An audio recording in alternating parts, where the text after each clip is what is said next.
Radio Transmundial presenta Los Grandes Temas. Un tiempo donde el pastor Salvador de Lutri nos lleva a pensar en la problemática más profunda del ser humano. Los Grandes Temas. Mateo 5, 13 al 16. Vosotros sois la sal de la tierra, pero si la sal se desvaneciere, ¿con qué será salada? No sirve más para nada, sino para ser echada fuera y hollada por los hombres. Vosotros sois la luz del mundo. Una ciudad asentada sobre un monte no se puede esconder, ni se enciende una luz y se pone debajo de un almud, sino sobre el candelero, y alumbra a todos los que están en casa. Así alumbre vuestra luz delante de los hombres, para que vean vuestras buenas obras y glorifiquen a vuestro Padre que está en los cielos. Estamos hablando de este sermón del monte, que es el sermón más grande que se predicó sobre la tierra. Ese sermón que habla acerca de cómo nos debemos comportar y cuáles son los principios de conducta para todos los tiempos. Algunos lo llaman las leyes del reino, reino de Dios. Y si nosotros, cuando oramos, por ejemplo, le decimos a Jesús Señor, estamos admitiendo la autoridad del Rey sobre nuestra vida. Estamos diciendo que Él manda y gobierna. Por lo tanto, tengo que conocer las leyes de este Rey, al que yo lo estoy invocando continuamente, y tengo que admitir su soberanía y estar bajo la ley de este Señor. Al principio, cuando Jesús comienza el sermón, presenta la paradoja de las bienaventuranzas. Uno piensa en esa gente que escuchaba esos aparentes absurdos que Jesús decía. Bienaventurados los que lloran, bienaventurados los que tienen hambre y sed de justicia. Era lo contrario de lo que toda la gente pensaba. Y sin embargo, Jesús disiente con lo que la gente piensa acerca de la felicidad. La gente piensa que los ricos, los alegres, los que no están oprimidos, los bien alimentados, esos son los felices. Y la gente que rodeaba a Jesús no pertenecía a esos grupos. Jesús los describe a los felices como aquellos que son pobres en espíritu, que están llorando, que tienen hambre y sed de justicia, porque Jesús no vincula la felicidad al poder o al poseer, y por eso parece absurdo, porque nosotros vinculamos siempre al poder o al poseer. Pero cuando uno lee la proclama de Jesucristo, el Espíritu del Señor está sobre mí por cuanto me ha enviado, me ha ungido para dar buenas nuevas a los pobres, me ha enviado a sanar a los quebrantados de corazón, a pregonar libertad a los cautivos, vista a los ciegos, a poner en libertad a los oprimidos. El Señor había venido para todos los necesitados y estaba proclamando eso, que eran felices los necesitados porque Él llegaba para ellos y Él traía una respuesta para los que no tienen nunca respuesta, ¿no? Ahora, en estos versículos que siguen, que hemos leído, Él habla de la misión de los hijos del reino y desarrolla dos ideas muy conocidas, que son la sal de la tierra y son la luz del mundo. Es decir, que Él mira a los que están allí, a los hijos del reino, y nos mira también a nosotros, y nos dice esto: ustedes son la sal de la tierra y ustedes son la luz del mundo. Y con esto está definiendo nuestra misión. Ahora, todos nosotros somos llamados a vivir una vida diferente, distinta, pero siempre uno tiene que preguntarse de qué forma hay que vivir esta vida diferente, con qué estilo hay que vivir esta vida diferente. En el tiempo del Señor había mucha gente que quería vivir vidas diferentes. Por ejemplo, había algunos que querían realmente vivir vidas morales y vidas sanas delante de Dios. Y entonces se aislaban físicamente, formaban comunidades, digamos, monásticas, aparte de toda la gente, y ellos querían realmente vivir vidas diferentes. Eran toda una secta judía que se los llamaba esenios, que vivían vidas morales y vidas puras, y las vivían en comunidades que habían instalado en el norte de Israel, muy lejos de Jerusalén, cerca de Damasco, y en comunidades que habían puesto al lado del Mar Muerto. Quiere decir que había que salir al desierto para encontrarse con esta gente que quería vivir vidas diferentes. Y muchos peregrinaban para verlos, y veían realmente vidas distintas. Indudablemente esta gente vivía vidas distintas, los iban a ver.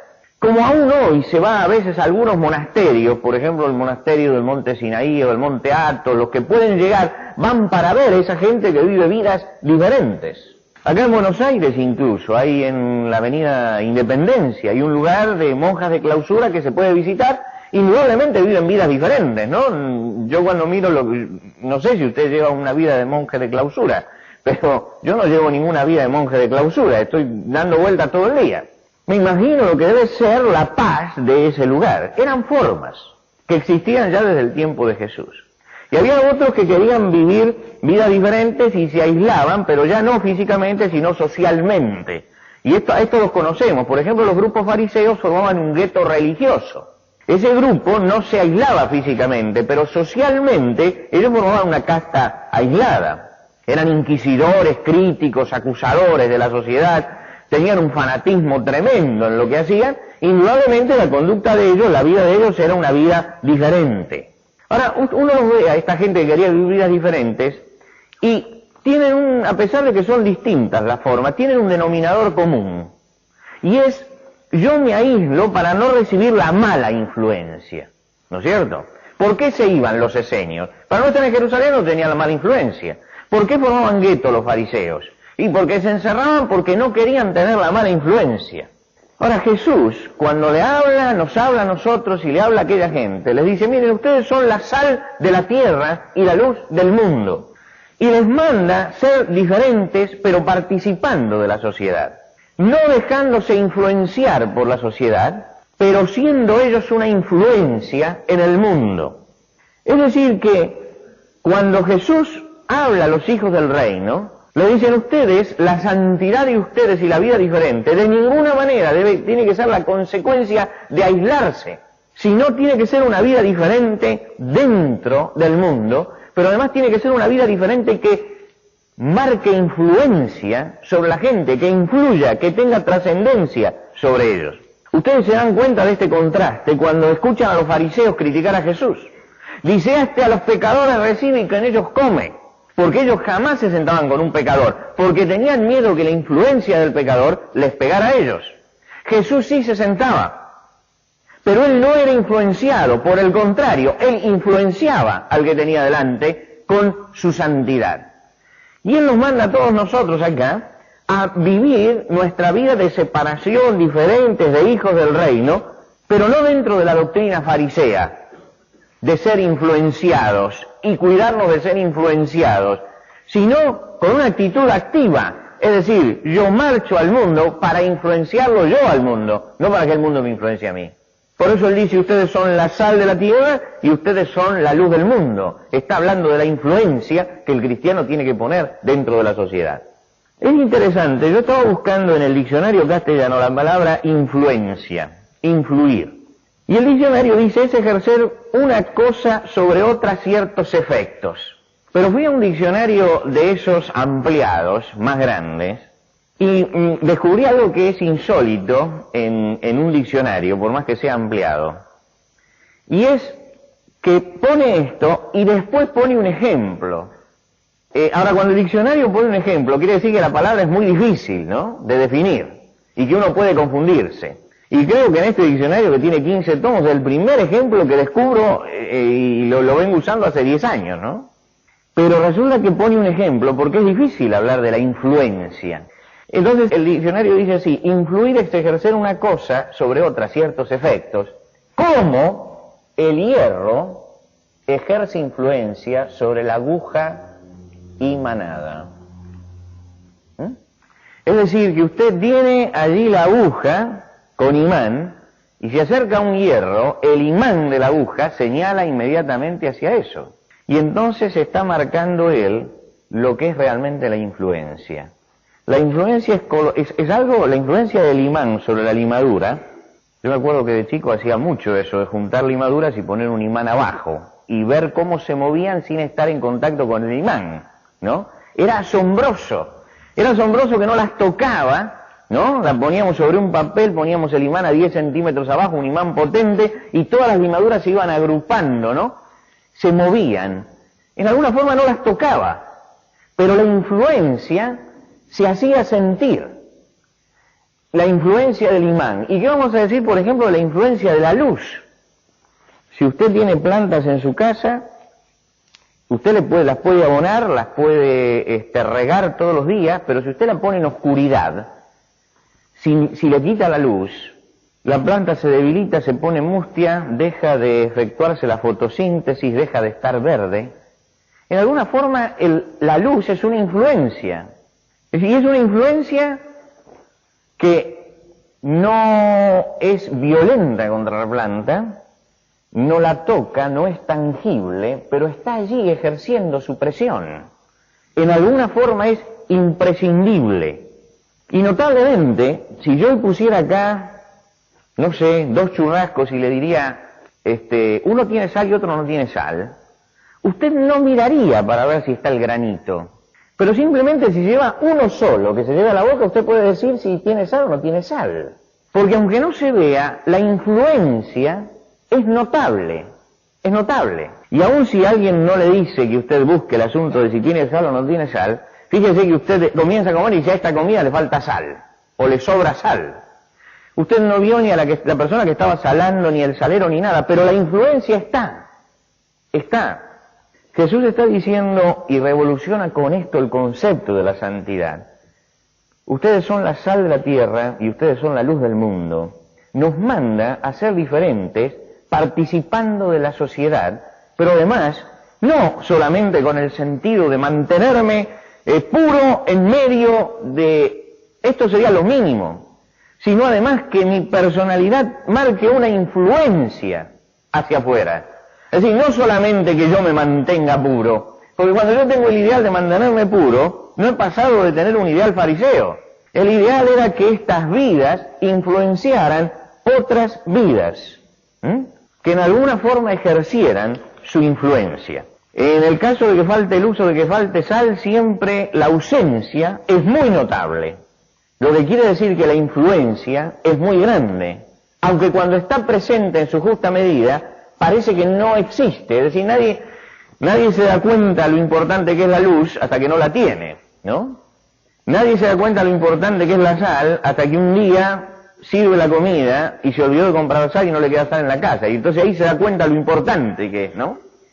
Jesús define la misión del cristiano como si fuera una influencia, una presencia que hace sentir el efecto, que se hace notar. Una influencia sin ser influenciado. Jesús afirma, vosotros sois la sal de la tierra. Miren ustedes qué interesante. Él podría decir, vosotros tenéis que ser la sal de la tierra. Él podría decir, vosotros tenéis que esforzaros por ser la sal de la tierra. Vosotros tenéis que llegar a ser la sal de la tierra. No dice así. Lo mira y les dice, ustedes son la sal de la tierra. Es decir, el estado normal es ser la sal y la luz de la tierra. Y no es algo que se logra a través de un tremendo esfuerzo y que lo logran algunos super espirituales. No es el Superman de la fe el que logra hacer influencia. No es el logro colosal. Dice, ustedes simplemente, siendo súbditos del reino, cumpliendo como súbditos del reino, ya son una influencia. El estado normal del cristiano es influenciar. Cuando no influenciamos es porque estamos enfermos.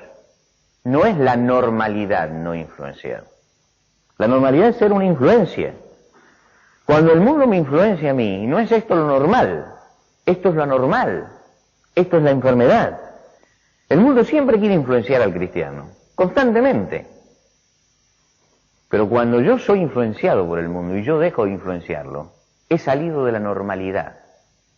A veces no entendemos esto, que son cosas básicas, fundamentales. Creemos que lo anormal es ese cristiano que ejerce influencia en la sociedad. Y Jesús dice, no, ustedes son. Y parece, yo pienso que cada persona cuando llega a Cristo, el Señor le está diciendo, usted es esto. Y cuando esa persona deja de influenciar, es porque lo perdió. No porque no llegó a serlo, sino porque perdió algo ahí en el camino. Perdió algo de aquello que le dijo al Señor cuando lo llamó Señor de su vida. Porque cuando el mundo me empieza a influenciar, es porque el Señor ha dejado de ser Señor de la vida. Por lo tanto, yo tengo que esperar que me quieran influenciar, pero tengo que entender que lo normal es que yo ejerza influencia. Miren ustedes, por ejemplo, Jesús y la samaritana, allí en el pozo de Jacob. Ella quiere influenciarlo.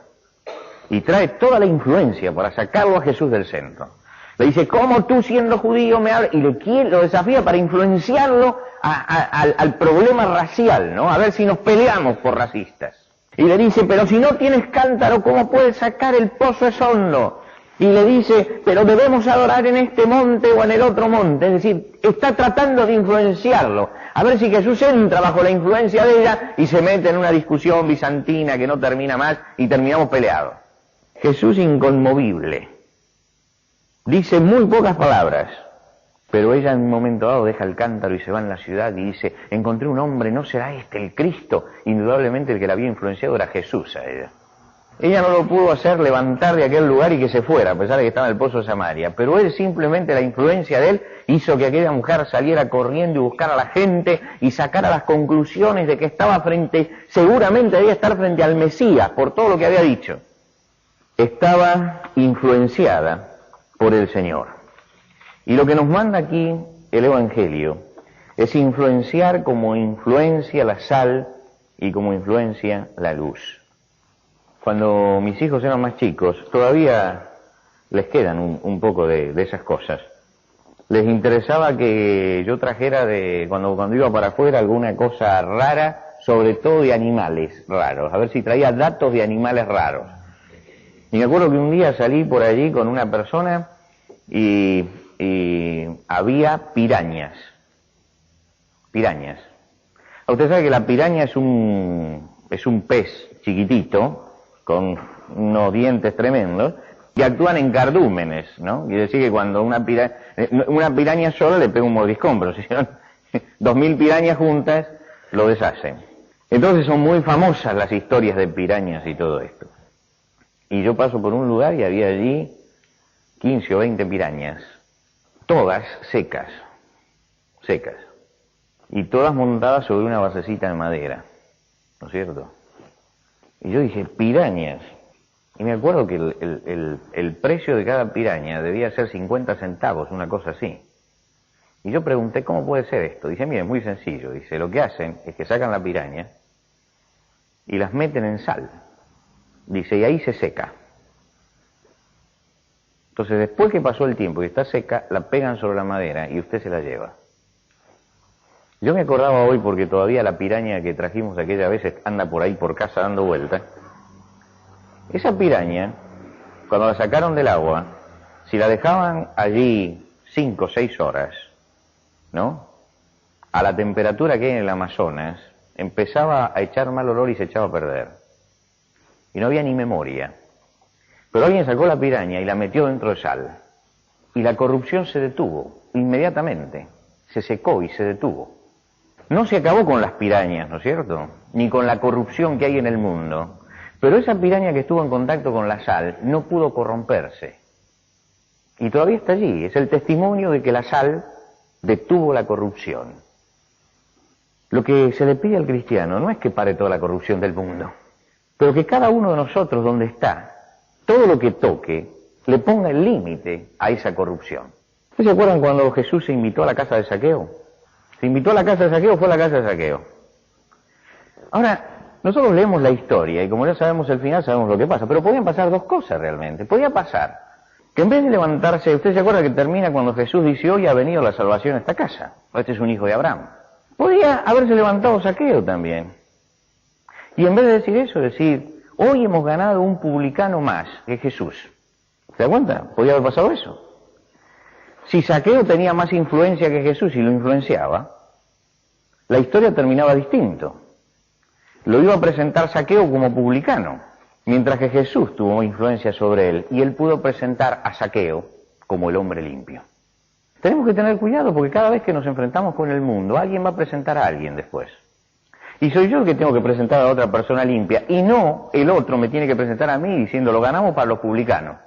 Nadie se imagina que Zaqueo pudo haberse levantado y decir hemos ganado al maestro para los publicanos. Nadie se imagina esto. ¿Por qué?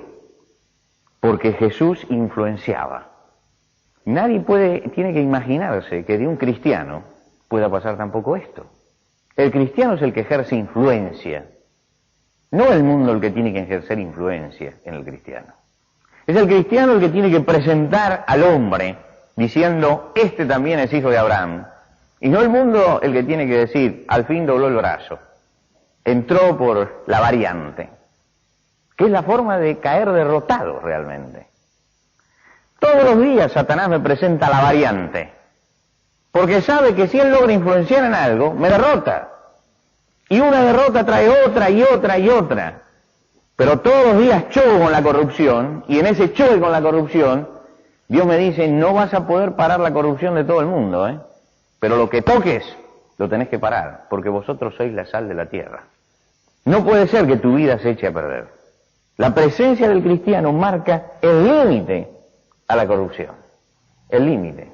Si se juntó Zaqueo el estafador con Jesús, no salieron dos estafadores, salieron dos santos. Esto es la misión del creyente sobre la tierra. Y dice, no solamente como la sal, sino también como la luz. Nosotros decimos que la luz ilumina. Mira, la luz hace muchas otras cosas. Por ejemplo, la luz guía, la luz advierte. ¿Usted notó que la luz advierte las cosas? Advierte del peligro, advierte lo que no se debe tocar, advierte, es decir, se presenta como advertencia. Jesús dijo, por ejemplo, de Juan el Bautista, él era antorcha que ardía y alumbraba. Piensen ustedes que en un mundo de oscuridad moral y religiosa como la que vivía, Juan el Bautista nace en la familia de los sacerdotes. Por lo tanto, él podía ser un sacerdote de dinero. Sin embargo, él le dice, en primer lugar, en lo personal, él le pone límite a la corrupción.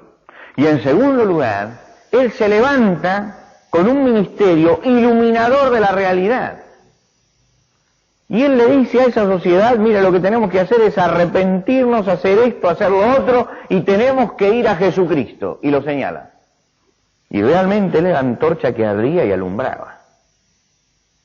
La gente salía a escucharlo. ¿Por qué? Porque cuando escuchaba a Juan el Bautista encontraba una luz diferente a la que encontraba en el templo y en la corrupción de los hombres. Y en la que todos en el templo hablaban del conformismo con el mal y se acomodaban, allí se encontraba un hombre que no había claudicado y que iluminaba el camino para la llegada del Mesías y que señalaba a Jesucristo. Y Jesús dice, y ustedes quisieron regocijarse por un tiempo en su luz. Ahora no quiere decir con esto que Juan el Bautista salvó a toda la gente. No pudo salvar a toda la gente. Pero la gente que estuvo al lado de Juan el Bautista sabía cuál era el camino. Y sabía que cuando se iba para el otro lado, estaba tomando el camino equivocado. Porque realmente Juan el Bautista marcó con palabras claras cuál era la luz, cuál era el camino, cuál era el peligro, cuál era el problema y hacia dónde tenía que ir. Y yo creo que todo esto que el Señor está diciendo en estas dos imágenes son cosas que tienen que hacernos reflexionar a nosotros en este tiempo. Porque Jesús deja picando dos preguntas detrás de cada cosa. La pregunta que Jesús deja allí es la pregunta sobre la enfermedad. Si la sal se desvaneciere, si resulta que la sal se acerca a la corrupción y no tiene poder, y la corrupción corrompe a la sal, se desvanece el poder de la sal. Dice, ¿qué respuesta le queda a los hombres? ¿Con qué será salada? Si la luz que tiene que iluminar se pone debajo de la mesa, ¿con qué se iluminan los hombres? Él está hablando aquí de la misión. Está hablando de un cristiano que como hijo del reino de Dios cumple una misión de influenciar a su tiempo y a su sociedad. Vaya usted la noche que Jesús está siendo juzgado por el tribunal judío. Vaya usted al patio del sumo sacerdote. Se va a encontrar con un hombre, Pedro, que se está calentando en ese fuego. Y se acerca a la corrupción. Y le dice, ¿tú eres uno de ellos? Y en ese momento se produce el choque entre la sal y la corrupción, la luz y las tinieblas. Y en ese momento Pedro dice, no, yo no soy. Y en ese momento la sal se desvanece y la luz se apaga. Ahora, una usted esta figura, con lo que cuenta el capítulo 5 de Lucas, cuando Jesús lo saca y le dice, serás un pescador de hombres. Y una usted estas dos cosas. Y usted se da cuenta que ser sal y ser luz es la misión para la que Jesucristo lo llamó, y es estar sano. Y que el hombre está enfermo. Cuando le pasa lo que a Pedro en el pretorio, porque lo que Pedro hizo en el pretorio es tomar la luz y ponerla debajo del almud, taparla, que no se vea, que no se vea. Y en ese momento, el apóstol, que había sido llamado para una gran cosa, dejó de ser influencia, fue influenciado. Y entonces entró en la esfera del fracaso espiritual. Porque cada vez que el mundo me influencia y que yo no me atrevo a ejercer influencia, en ese momento yo entro en la esfera del fracaso espiritual. Y Jesús mira a toda esa gente y dice, bueno, cada cristiano es como una luz, tiene que estar en el candelero, no puede estar debajo del almud. Pero mira a todo el pueblo cristiano. Jesús estaba en un monte y había montes alrededor. Y seguramente Jesús debe haber señalado en alguno de los montes vecinos algún pueblito que estaba allí edificado sobre la colina. Y apeló a la imaginación de ellos y les dijo, una ciudad asentada sobre un monte no se puede esconder. Y yo creo que este es uno de los cuadros más maravillosos que da el Señor de lo que es su pueblo. El pueblo de Dios tiene que ser siempre, en todo momento, una ciudad asentada sobre un monte. No se puede esconder. Ejerce su influencia. No ejerce la influencia del dinero, no ejerce la influencia del poder, ejerce la influencia del Espíritu Santo de Dios. Y el Señor lo llamó para decir, lo correcto es que mi pueblo, es que los hijos del reino sean esa ciudad sobre el monte. No se puede esconder y ejercen la influencia sobre la oscuridad de la sociedad.